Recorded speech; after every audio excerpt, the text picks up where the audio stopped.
Gerbong Light Rail Transit, LRT, yang masih dalam tahap operasional mengalami kecelakaan.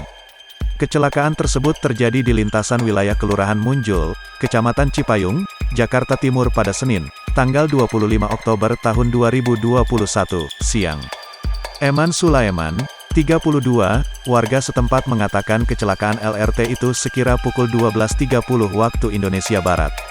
Akibat kecelakaan itu menimbulkan dentuman kencang serupa ledakan. Jadi gerbong yang di depan itu ditabrak sama gerbong di belakangnya, kata Eman di Cipayung, Jakarta Timur, Senin, tanggal 25 Oktober tahun 2021.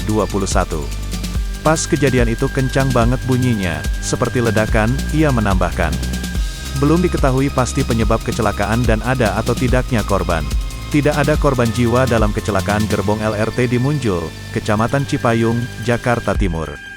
Hal tersebut dipastikan dari koordinasi dengan pengelola Light Rail Transit, LRT. Kepastian itu didapat oleh Kasih Ops Sudin Penanggulangan Kebakaran dan Penyelamatan Jakarta Timur, Gatot Sulaiman. Informasinya kereta dalam keadaan kosong, tidak ada korban jiwa, kata Gatot. Untuk evakuasi dilakukan oleh pihak dari LRT-nya, bebernya. Pantauan tribunjakarta.com hingga pukul 15.40 waktu Indonesia Barat gerbong LRT yang kecelakaan saat uji coba belum dievakuasi. Pengelola hanya menutup gerbong dengan terpal.